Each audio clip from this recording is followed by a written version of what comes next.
Hola a todos, buenos días. Espero que estén muy bien. Bueno, antes de comenzar con el tema de hoy, quería comentarles en qué punto del semestre estamos ahorita.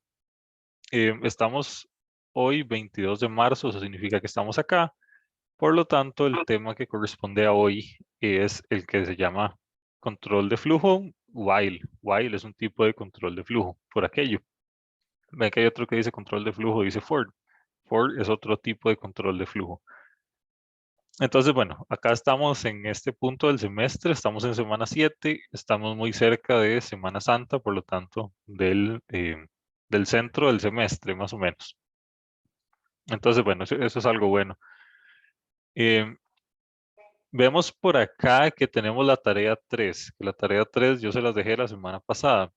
Resulta que me di cuenta que en esta tarea 3 se estaban evaluando cosas que aún no habíamos visto, que de hecho vamos a terminar de ver eh, el 24 de este mes, o sea, en la clase del jueves. Entonces lo que hice fue, como el 24 terminamos de ver los temas, lo que hice fue moverla para el 31, o sea, una semana después del 24, con el fin de que tengan al menos una semana después de haber visto todos los temas necesarios para poder hacer la tarea. Entonces, esta tarea no se va a entregar el 29, sino que se va a entregar el 31. En caso de que la hayan visto y no hayan podido hacer algo, porque no lo hemos visto en clase, entonces por eso es que la movimos para el 31 de marzo, ahí para que lo tomen en cuenta. Veamos qué más hay por acá. Después de Semana Santa tenemos el primer examen.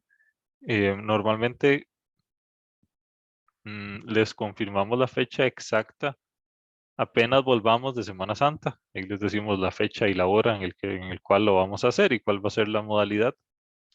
Y también después de Semana Santa les dejamos el primer proyecto para que tengan, vamos a ver, una, dos, tres. Sí, bueno, hay que ver si el proyecto lo dejamos antes o después de Semana Santa. Voy a intentar que sea antes para que tengan al menos la Semana Santa ahí adicional. Y no, realmente eso es todo lo que tengo por acá. Ok, ahora vamos a comenzar con el tema de iteración. Iteración es el tema que engloba estos dos temas de aquí, que engloba el control de flujo en while y en for, que son básicamente dos tipos de ciclos.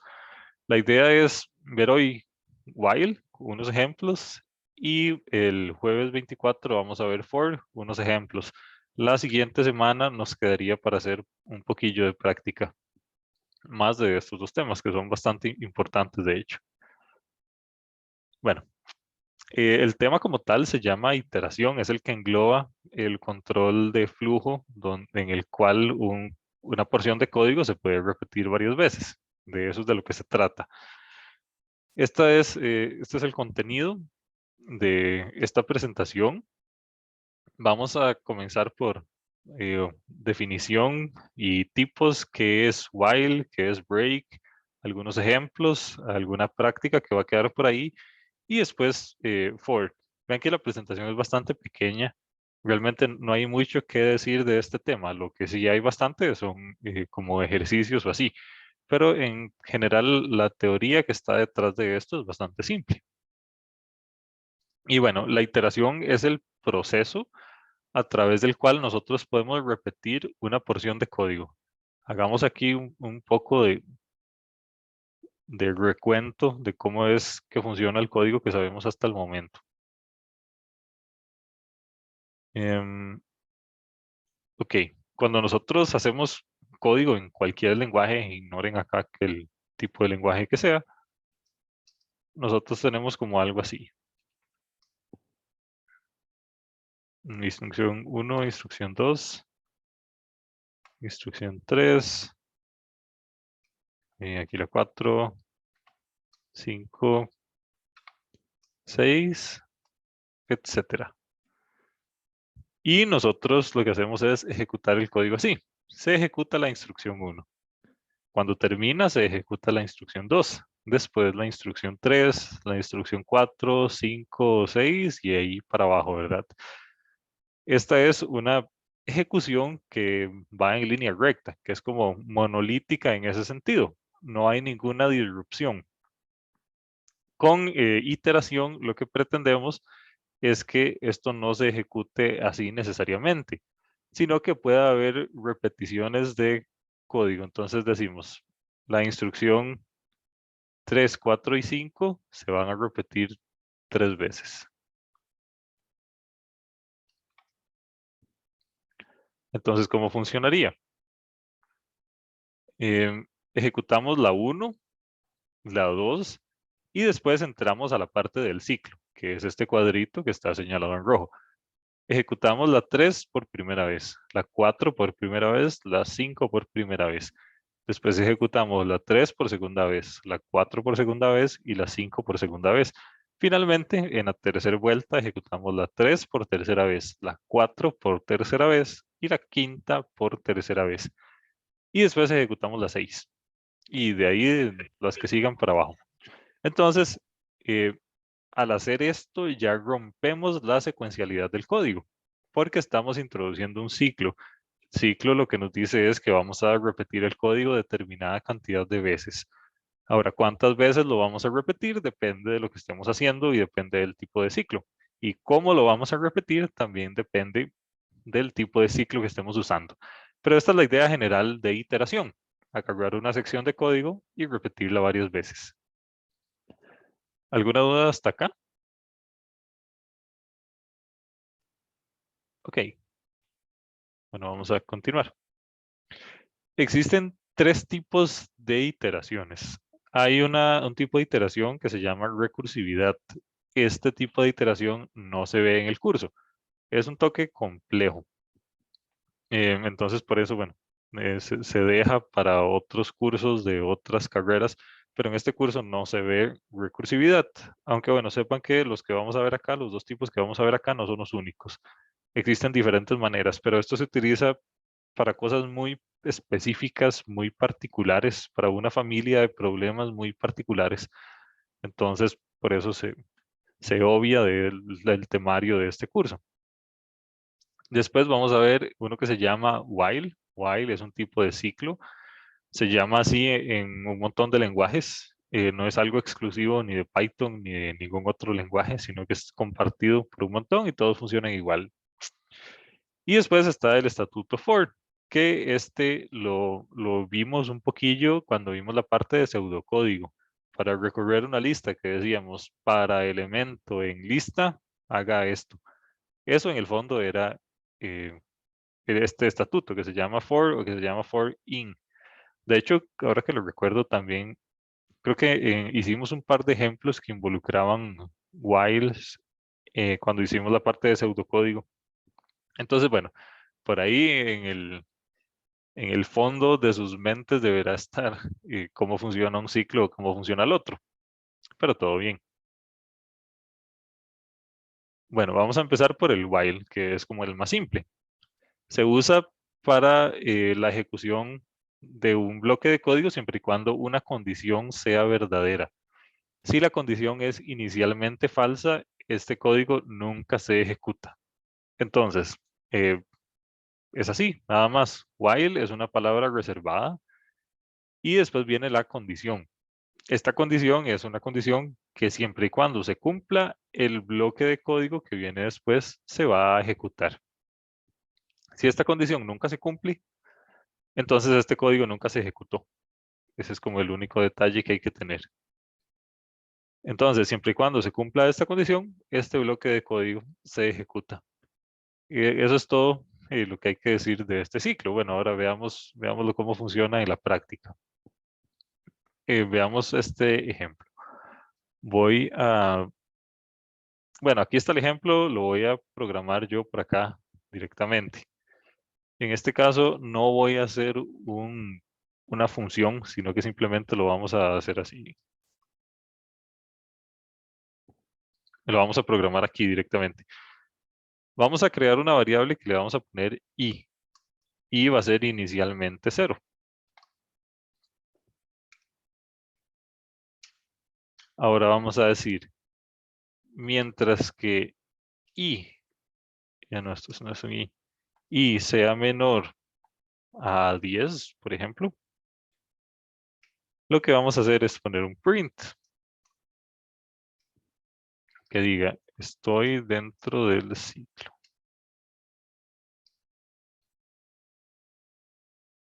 Y bueno, si yo ejecuto esto, va a pasar algo muy interesante. El código se va a enciclar, porque vean que i nunca está cambiando su valor. I siempre va a ser menor a 10. Entonces, corramos esto para que vean lo que pasa. Ahí se quedó pegado imprimiendo cosas infinitamente. Y lo imprime a altísima velocidad. Si ustedes dejan eso ahí, eventualmente se les va a gastar la memoria RAM de su computadora. Muy lentamente, pero sí se les va a gastar. Entonces lo que tenemos que hacer es hacerle un incremento ahí. Y es igual a i más 1. Al hacer esto, estamos diciendo que ahora i no va a ser 0, sino que va a ser 1. Después va a ser 2, después va a ser 3, después va a ser 4 y así sucesivamente.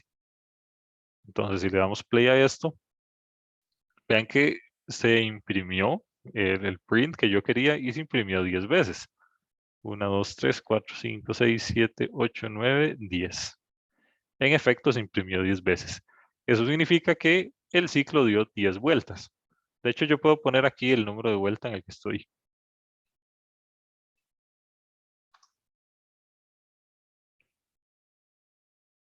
Vean lo que hay ahora sí queda más claro, que se imprimió 10 veces. La vuelta 0, la 1, la 2, la 3 y ahí hasta la vuelta 9. Empezamos a Ok. contar en 0 y llegamos hasta 9. Sí, adelante. Ok, entonces dice, dejó de imprimir porque en determinado momento va a llegar a 11 Ajá, y ya no es exactamente. mayor que eso. Ujú. De hecho, se va a romper la ejecución cuando i es igual a 10, porque 10 no es menor a 10. Entonces, siempre y cuando i sea menor estricto a 10, entonces esto se va a ejecutar. En efecto, sí, muy bien. ¿Alguna otra duda por acá?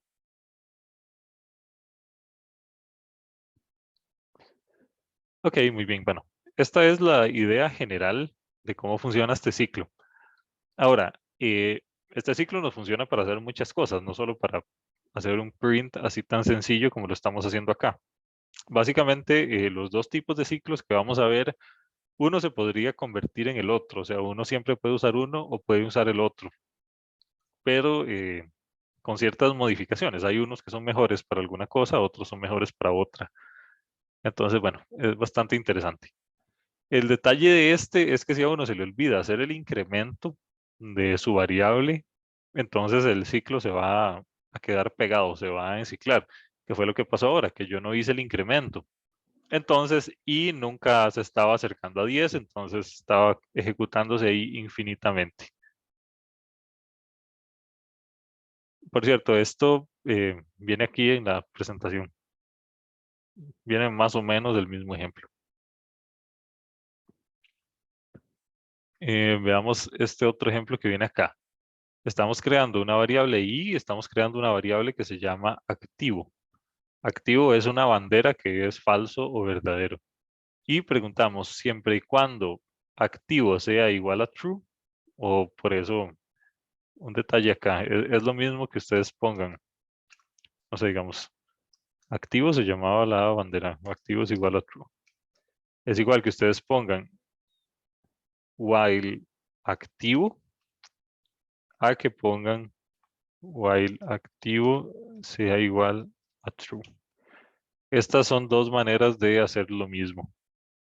Se parte del hecho que si la variable es positiva, se va a ejecutar. No es necesario hacer la comparación así explícita. Entonces, para que sepan, estas dos cosas son iguales.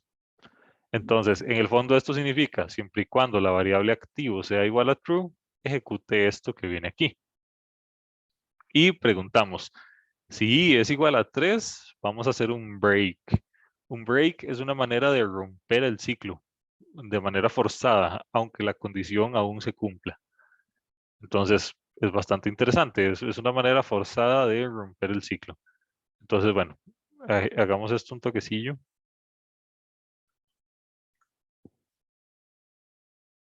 Voy a poner aquí, mientras que activo sea igual a true, ejecutamos el ciclo. Y ocupo crear una variable i que sea igual a 0. Ahora pregunto, si i es igual a 3, hacemos un break. O sea, vamos a romper el ciclo. Y aquí hacemos un incremento. Y es igual a i más 1. Voy a quitar esto de aquí. Veamos. Ujú. Y tengo que poner un print para saber si estamos dentro del ciclo o no. Voy a poner aquí, estoy dentro del ciclo. Vean que se imprimió 4 veces. ¿Por qué 4? Devolvámonos un toque acá. Vean que i empezó en 0. Entonces, en la primera vuelta, 0 es igual a 3. No. Entonces, no se ejecutó el break. Se incrementó i. Ahora i es igual a 1. ¿1 es igual a 3? No. Entonces se incrementa. Ahora i es 2. ¿2 es igual a 3? No, no es igual. Entonces hacemos un incremento. Hasta la tercera vuelta, eh, 3 es igual a 3, pero antes de hacer la comparación estoy haciendo el print. Entonces por eso el print sale 3 veces, realmente 4 veces, perdón. Este print debería de hacerlo después de hacer la comparación, para que me imprima exactamente las 3 veces que yo espero. Ven que ahora sí, lo hizo 3 veces. Lo que pasó hace un rato es que tenía la comparación después de haber puesto el print, entonces por eso el print se ejecutaba 4 veces, aunque el break rompía cuando hice y fuera igual a 3. Y bueno, este ejemplo es para introducir el uso de los breaks. Como les digo, es una manera forzada de romper el ciclo. Vean que activo nunca dejó de ser true. Siempre fue true, nunca nadie lo cambió. Con el break forzamos a que este ciclo se rompa. Entonces, bueno, bastante interesante su uso. ¿Alguna duda o comentario hasta acá? Ok.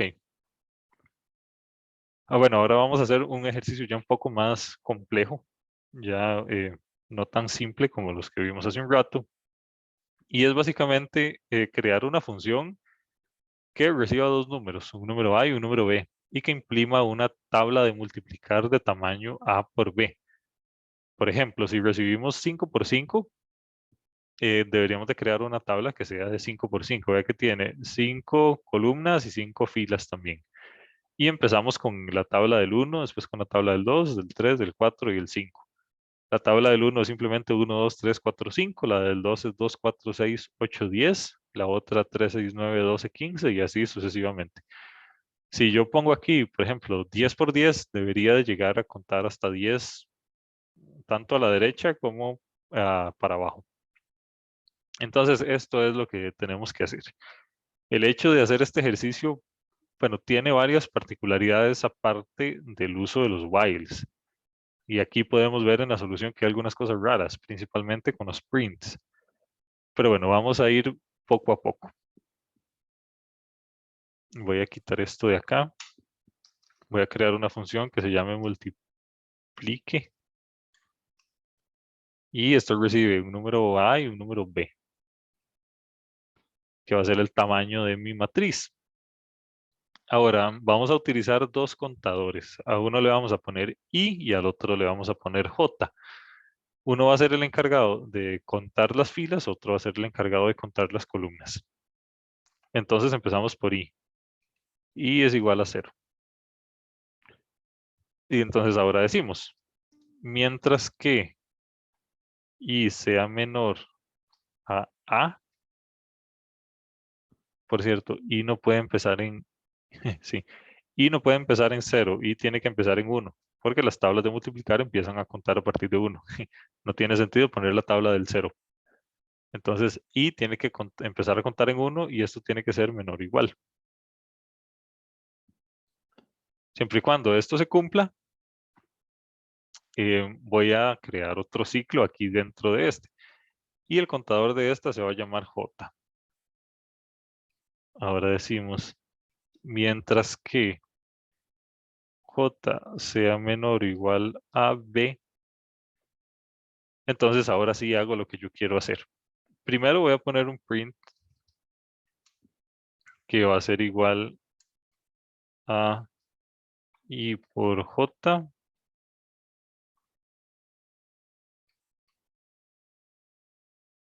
Voy a imprimir I por J nada más para que vean qué pasa. Entonces, por cada vuelta que da el ciclo grande, el ciclo de adentro, el ciclo interno, da B vueltas. ¿Cuánto es B? Es una variable que vamos a recibir como parámetro. Entonces, esto se llama ciclo anidado, donde hay un ciclo dentro de otro ciclo y se utiliza para hacer cosas como estas, que por cada fila, digamos, yo tengo un montón de columnas. Entonces, por eso es que hay un ciclo dentro de otro. Uno cuenta las filas, otro cuenta las columnas. Y por cada fila que yo tengo un montón de columnas. De eso se trata. Y entonces, bueno, voy a llamar acá la funcioncita esta, multiplique, la voy a hacer de 2 por 2 para, para que tengan sentido las multiplicaciones. Ay, tiene toda la razón. Vean que el ciclo se encicló por el hecho de que yo en ningún momento estaba incrementando los contadores estos. J es igual a J más 1. Y después de acá, y es igual a I más 1.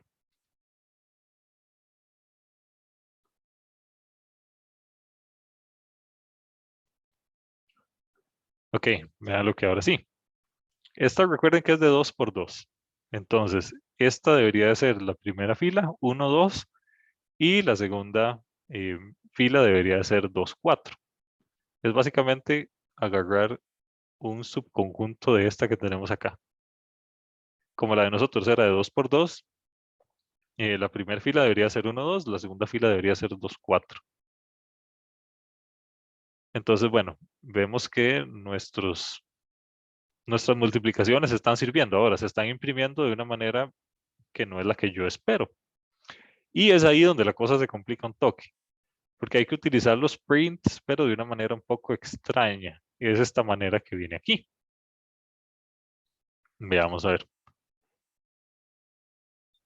Bueno, entonces toda la estructura del ejercicio está bien. La manera en la cual estamos haciendo los prints, no. Entonces vamos a imprimir I por J. Y eso lo vamos a imprimir. Después vamos a imprimir un espacio, un tab. La manera de imprimir un tab es poniendo /t, que es este que tenemos acá. Y finalmente, los prints por defecto hacen cambio de línea después de poner un print. Eso significa que si yo imprimo, no sé, hola, y después imprimo chao, lo imprimen dos líneas separadas. Eso es un cambio de línea. Sin embargo, yo le puedo decir al print que no haga el cambio de línea automáticamente. La manera de hacerlo es utilizando esto que se llama end. Vamos a decir que end va a ser igual a vacío. El end es con aquello con lo que el print termina de imprimir. Entonces, si yo pongo end igual a vacío, no va a hacer el cambio de línea. Entonces, por eso es que tengo esta forma tan rara de hacer el print. Y voy a poner un comentario aquí para que no se enrede. Voy a poner /t es para hacer un tab, que es un tab, pues son unos espacios.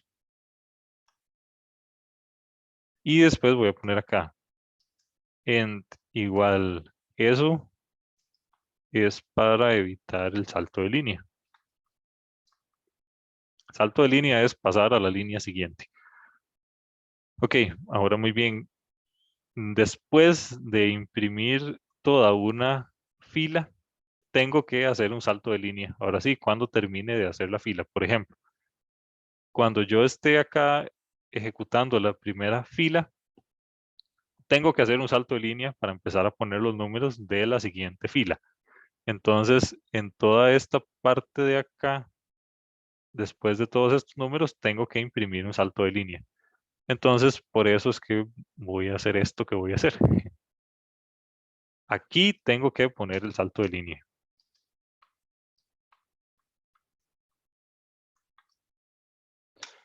Y la manera de hacerlo es simplemente imprimir algo vacío. Y ya él automáticamente va a hacer el salto de línea. Entonces, después de cada ciclo interno, yo ejecuto el salto de línea. Y bueno, veamos a ver cómo nos va. Le doy play a esto y vean que ya ahora sí lo imprime bien. 1, 2, 2, 4. Y ahora podemos ponerle un número más grande. Podemos hacer la de 5 por 5, como la que viene en el ejercicio. Vean que aquí está. 1, 2, 3, 4, 5. 2, 4, 6, 8, 10. 3, 6, 9, 12, 15. Y así sucesivamente. Podemos hacerla más grande. No sé, de 10 por 10. Veamos qué pasa con 10 por 10. Vean que nos hizo ya la matriz más grandota. Al final puso la tabla del 10. 10, 20, 30, 40, 50 y así sucesivamente. Y bueno, esta es la solución del ejercicio. Eh, no sé si alguien tiene alguna duda con este, supongo que sí. Entonces, bueno, este es el momento.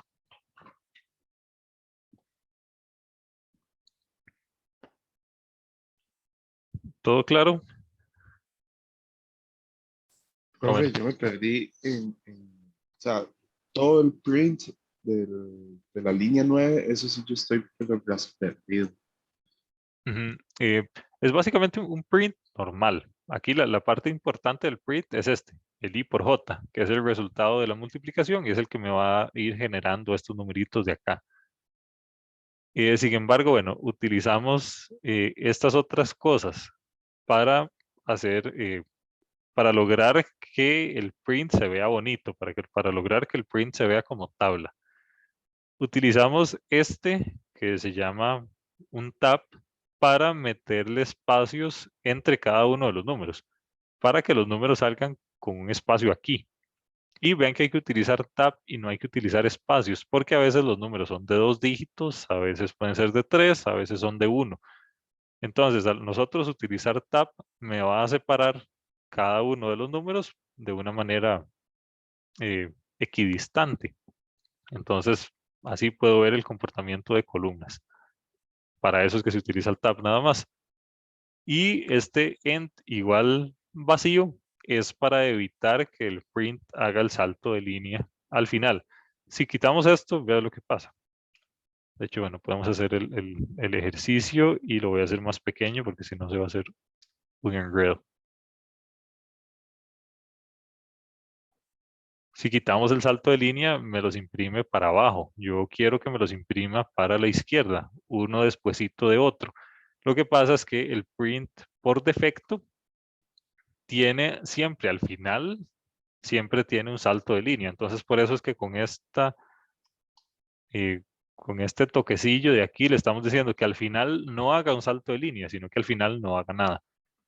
Entonces, a nosotros decirle esto, ya el resultado no es así.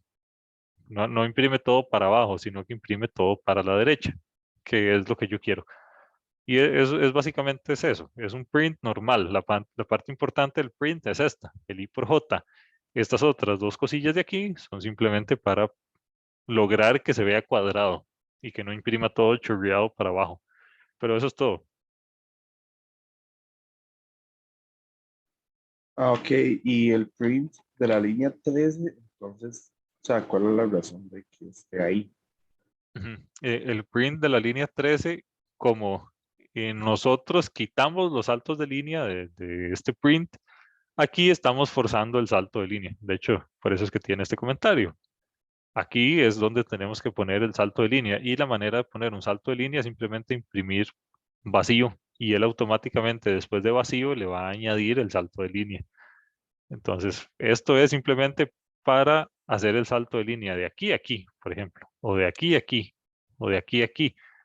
De hecho, bueno, lo que pasaría si le quitamos esto es que va a imprimir todo chorreado para la derecha.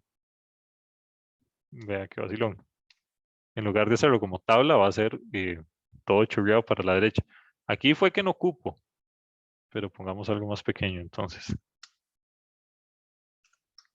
3 por 3. Ah, bueno, ya ahora sí cupo. Aquí puso los primeros 3, después los otros 3 aquí, después los últimos 3 aquí. Lo pone todo chorreado para la derecha. Yo ocupo meterle un salto de línea después de cada una de las iteraciones. Entonces, por eso es que pongo esto aquí. Y esa es la razón. Ah, ok. Entonces, siempre que el programa detecte un espacio, o sea, ella salta, Ajá. básicamente. Sí, exactamente. Ah, ok, ya. Entonces, está bien. Gracias. Ok, ¿alguna otra cosilla por acá?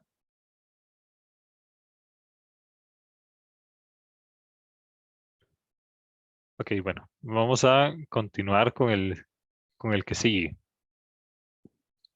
Em, Veamos un toque. El enunciado lo que dice es, escriba una función que lea un número, o sea, que tenga un input y que finalice cuando el usuario introduzca un número negativo. Este es más fácil que el anterior, de hecho. Y veamos.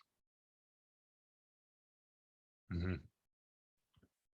Ok, bueno, vamos a resolver este otro ejercicio. Voy a crear una función que se va a llamar identifica negativos. Esto no recibe nada, no es necesario que reciba nada. Entonces, voy a crear un ciclo infinito. Esto ya de por sí es algo muy raro. Voy a crear un ciclo que jamás va a detener su ejecución. La manera de hacerlo es haciendo un while true. Vean que esta de aquí es la condición, lo que viene después del while. Esta condición jamás va a dejar de ser true. No es ni siquiera una variable, es un true ahí explícito, tal cual. Después vamos a crear un numerito, una variable, le vamos a poner num.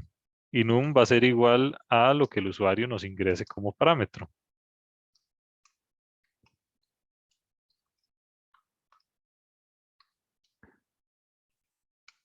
Ahora lo que tenemos que saber es, lo que tenemos que preguntar es si el número es positivo o negativo.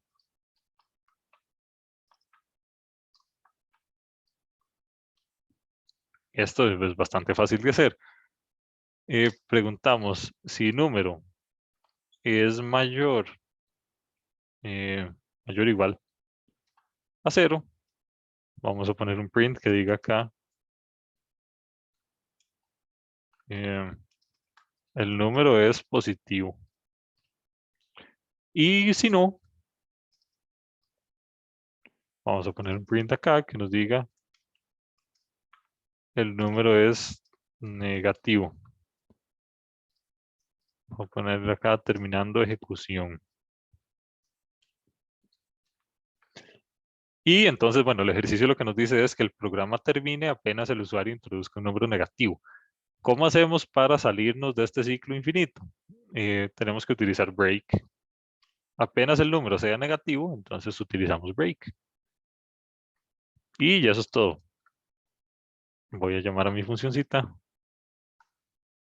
Identifica negativos, no recibe nada. Y bueno, le damos play a esto.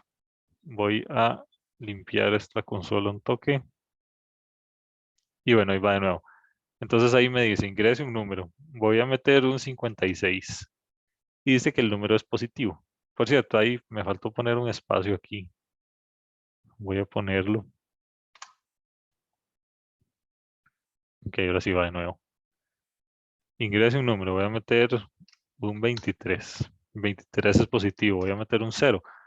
0, digamos que es difuso saber si es positivo o negativo, pero digamos que es positivo. Al menos no es negativo. Voy a meter aquí un número más exótico. Me dice que es positivo. Ahora, si meto un -1, dice que el número es negativo y terminó la ejecución del programa. Vean que ya yo no puedo seguir introduciendo números acá. O sea, ya el programita terminó. Entonces, bueno, eso es exactamente lo que teníamos que hacer. Y bueno, esta es la solución del ejercicio. Veamos a ver por acá cómo lo hicieron. Pues sí, bastante igual. Y esta es la solución de este otro ejercicio. ¿Alguna duda por acá? Acá lo nuevo es la parte de un ciclo infinito, que eso es algo muy loco. cuando uno hace un ciclo infinito, tiene que terminar de alguna manera. La manera de terminar es utilizando breaks. Bueno, supongo que no hay dudas con este. Y ahora viene la práctica. Eh, la práctica no la vamos a resolver acá. Se las voy a dejar para que ustedes la resuelvan en su casa. Y en la próxima clase, antes de comenzar con el tema de la próxima clase, vemos si hay dudas con esto. Supongo que dudas iban a haber un montón. Pero espero que con los ejemplos que hayamos visto en clase, al menos puedan resolver la mayoría. Entonces, si tienen alguna duda a la hora de solucionar esto, ahí me pueden escribir por Telegram y ahí lo vemos. O si no, se pueden esperar a la clase del jueves y en la clase del jueves también lo vemos también. Yo les recomendaría que, por favor, y por su aprendizaje, lo hagan antes de la clase del jueves, o sea, que hagan su esfuerzo para hacer esto, y para que tenga sentido lo que estamos haciendo. Si no, pues se va a complicar un poquillo al final. Y bueno, realmente eso es todo lo que tenía para hoy. ¿Alguien tiene algún comentario o algo? Ok, excelente. Entonces, ¿lo vamos a dejar Profe, hasta acá? Sí, adelante. yo tengo uno, pero es sobre la tarea. No sé si se lo hago de una vez. La tarea 3. Ajá. Ajá, sí, sí, dale de una vez. Que para el último problema, para calcular las ternas pitagóricas entre 1 y 500, Ajá. ¿necesariamente hay que usar un ciclo while o puedo usar un for in? Dame un toquecito para abrir la tarea. A ver qué se me dice que está. Para el último ejercicio, este es, ¿verdad? Ajá, el problema 3, la segunda función. Debe encontrar todos los valores enteros positivos entre 1 y 500 que cumplan con la relación que existe en la tripleta pitagórica. Intente trabajar con ciclos anidados. Realmente acá no le están diciendo, bueno, sí le están diciendo que tiene que ser con while. Entonces, obligatoriamente tiene que usar while, aunque eventualmente el uso de for hubiera sido más sencillo. Entonces, sí tiene que usar while.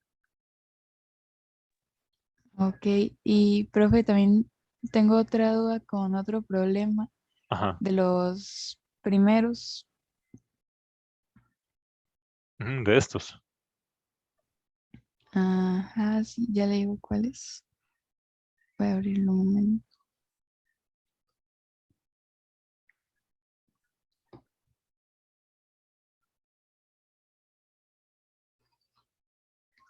Que es el problema 1 de la sección 3.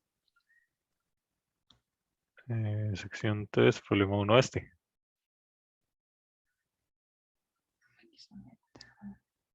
El del factorial. Ajá. Que es que yo hice el programa y todo, pero a la hora de retornarlo me pide que sea una función. Entonces yo hice una función aparte, una función definida para retornarlo. No sé si eso está bien. Veamos un toque. Crea un programa capaz de calcular el factorial. Debe solicitarle al usuario el valor de n y retornar el valor de n factorial. Ok, lo que debería de crear es de una función que sea como así, digamos. Esto recibe aquí n y lo que hace es retornar n factorial. O sea, usted lo hace, pero algo así debería de verse. Ajá, exacto. Y aquí debería estar todo lo que sea que hizo para calcular el factorial, digamos. Algo así Ok, debería de verse, digamos, tiene que ser una función aislada. El ejercicio tiene que ser una función aislada. ok, ok. Ujú. Ya me quedó claro, pero Ok, muy bien, gracias. con gusto. Y bueno, entonces si tienen algo más, ahí me pueden escribir y ahí lo vemos con todo gusto. Muchas gracias, que tengan un bonito día. Hasta luego.